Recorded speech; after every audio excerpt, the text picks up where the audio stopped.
Ho ampitomboina ho aminareo mandrakariva ny fahasoavan'ny Tompo. Andeha isika hivavaka. Misaotra anao izay Tompo fa nomenao volana vaovao dia ny volana Oktobra izany. Ary dia omenao koa lohahevitra vaovao indray. Misaotra indrindra Tompo, apetraka aminao hatramin'ny fiainanay rehetra. Mamindrafo amin'ny anaran'i Jesoa. Amen. Arak'izany ry havana dia misaotra ny Tompo fa dia nomeny volana vaovao ka dia arabaina ianao tratry ity volana Oktobra ity. Miavao ao amin'ny Tompo ny mpio. Miavao ao amin'ny Tompo ny mpino. Izany indray no lohahevitra iainantsika amin'izao volana Oktobra izao. Ny mofinaina antsika anio ry havana dia ny vavaka fonana nataon'i Davida. Ampahany amin'izany izay miompana amin'ny fanavaozana no vakiantsika. Dia ny Salamo 119:10. Salamo 119:10 amin'ny anaran'i Jesoa. Amorony fo madio aho Andriamanitro, ary avozy iorina marina ny fanahiko ato anatiko.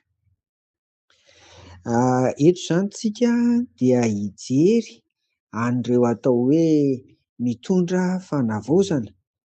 Araka ny teto dia ny fanavaozana eo amin'ny fiainan'ny mpino. Misy anankiroa izy izany eto araka io Salamo 119:10 voalohany, ny 15 ka hatramin'ny 9. Fifonana nataon'i Davida hoy izay izy ity, ary dia eto amin'ity 15 ka hatramin'ny 9 ity no ahitana an'izany. Tsy misy olona tonga ao amin'ny fiavoazana ry havana raha tsy olona efa nibebaka marina. Mahatsiaro ny tena ny fahadiso ary tsy hamerina ny fahotany taloha intsony. Izay ny fototra ary izay ny fiaingana. Dia ny faharoa, fiavoazana tanteraka no angatahana ho tonga amin'ny tena fa tsy ivelambelany ihany na petatoko. Io izany ilay tonga amin'ilay fiteny vahiny izay indramina hoe bricole na bricolage, tsy izay mihitsy fa tena fiavoazana tanteraka. Tsy tandrametaka na koa indrindra maikamaika fotsiny fa tanteraka izany.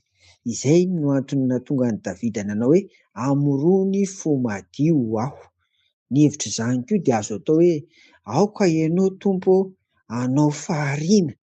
Mahary indray izany fo vaovao ho aho, hisolo an'ilay fo maloto izay feno loto ny fahotana teo. Ny fo vaovao izany eto fo madio izay no atao hoe fototry ny fiavoazana ihany koa. Andeha ilay fibebahana teo fa raha ny amin'ny tenantsika izany dia ao amin'ny fo. Ao amin'ny fo ny miainga ny fiavoazana, ary izany ny tena hoe fiavoazana tanteraka. Dia rehefa miainga avy ao amin'ny fo izy dia mipaka any amin'ny fanahy, ary izany koa hoe avozy iorina marina ny fanahiko ato anatiko. Izany ry havana no hozaraina amintsika amin'ity anio ity.